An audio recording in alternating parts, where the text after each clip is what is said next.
আসসালামু আলাইকুম। ওয়ালাইকুম আসসালাম। আসসালামু আলাইকুম। আসসালামু আলাইকুম। ভালো আছেন আপু? আলহামদুলিল্লাহ ভালো আছি। আপনি কেমন আছেন? এই তো আছি, আপনাদের দোয়ায় ভালো আছি। আপু, আপনি তো আমাদের কাছে এর আগে কয়েকবার আসছেন, আপনি আমাকে ডাকছেন, আমরা আসছি, ভিডিও করে গেছি। এই বাগানটা কি আপনার? হ্যাঁ, এই বাগান আপনি আশেপাশে যতগুলো বাগান দেখতেছেন, গাছগাছালি দেখতেছেন, সব আপনার? হ্যাঁ। ও, তো আপনি কি কি ধরনের পাত্র আপনার বলছিলেন এর আগে? যেমন হচ্ছে স্মার্ট থাকতে হবে, 5 ওয়াক্ত নামাজ পড়তে হবে, ব্যবহার ভালো থাকতে হবে, এবং কি হচ্ছে বাবাটা আবার নেশা পানি যেন না কিছু, তার মানে? মানে নেশা জাতীয় জিনিস কিছুই যেন না খায়, এবং কি হচ্ছে ফ্রেশ, মনটা যেন ফ্রেশ থাকে, এবং কি সবাইকে সম্মান দিয়ে কথা বলে, আমার মা বাবাকেও যেন সম্মান দিয়ে কথা বলে, বা আমার বোন আছে একটা, বোনকেও যেন ছোটো বোনের মতো দেখে। ও, আপনার বোন আছে? হুম। ও, তো বোন কি আপনার বড় না ছোট? ছোট। ও, তা আপনি লেখাপড়া কোন পর্যন্ত করছেন? কলেজ। কলেজে লেখাপড়া করেন? কোনটা, ফার্স্ট ইয়ার না সেকেন্ড ইয়ার? First year. ও, তো আপনি কি ধরনের পাত্র চান? মানে ভালো হইতে হবে, ব্যবহার ভালো না, থাকতে শিক্ষিত হবে। কিরকম সেটা একটা আছে না, হ্যাঁ। যে মানুষ, আমি তো ফার্স্ট ইয়ারে পড়ি কি সেকেন্ড ইয়ারে পড়ি, তো আমার সেকেন্ড ইয়ার হলে ভালো হবে, কারণ হচ্ছে মানে বইয়ের থেকে হাজব্যান্ডের উঁচু ক্লাসে পড়ালেখা করাটা সঠিক মনে করি।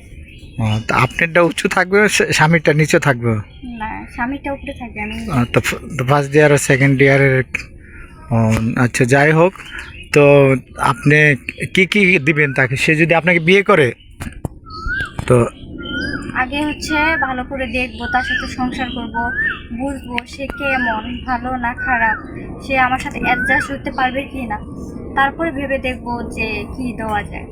ইচ্ছা তো আছে যদি ভালো হয় এবং কি আমাদের দেখাশোনা করে, ফ্যামিলিকে ভালোবাসে, তাহলে জমি বাড়ি সবই তাকে দেব। আপনার বাবা নাই? বাবা ছিল, অসুস্থ হয়েছে। এখন অসুস্থ? তো এগুলি দেখাশোনা কে করে? বর্তমান আমি করতেছি একা। তা আপনি কি একা পারেন এগুলি দেখাশোনা করতে?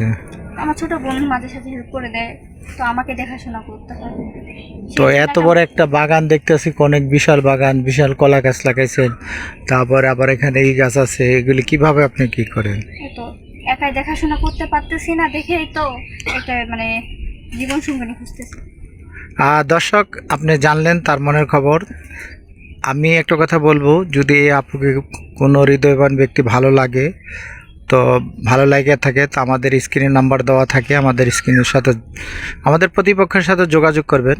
দর্শক, আরেকটা কথা বলে দিই, আমরা যে এই চ্যানেলের থেকে উপার্জন করি, সেই চ্যানেলের টাকাগুলি আমরা গরিব অসহায়দের মাঝে আমরা সবসময় খরচ করে থাকি। যারাদের অসুস্থ, যার ঘর নাই, মনে করেন লেখাপড়া করাতে পারে না, টাকা পয়সার জন্য চিকিৎসা করাতে পারে না, সেই ধরনের আমরা সহযোগিতা করি। আমাদের চ্যানেলের মালিক অনেক ভালো, তার উদ্দেশ্য হলে যারা যেখানে গরিব অসহায় থাকবে সেখানে আমরা আছি। আর দর্শক, আরেকটা কথা বলি, আমরা পুরো বাংলাদেশের 64টা জেলা আমরা যাই, সেখানে আমরা দেখি যারা অসহায়, যারা গরিব, তাদেরকে নিয়ে আমরা প্রতিবেদন তৈরি করি। আর দর্শক, আমাদের এই চ্যানেলটা দেখবেন, শেয়ার করবেন, কমেন্টস করবেন, আর ভালো ভালো লাগে কিনা সেটা আপনারা বলবেন। আর স্ক্রিনে যে মেয়েটাকে দেখতে পাচ্ছেন, এই মেয়েটাকে যদি কোনো হৃদয়বান ব্যক্তি ভালো লাগে, তখন আমাদের নাম্বার দেওয়া থাকবে, নাম্বারে যোগাযোগ করবেন। আজকে এখান থেকে বিদায় নিচ্ছি। আসসালামু আলাইকুম। আবার অন্য কোনো দিন অন্য কোথায়।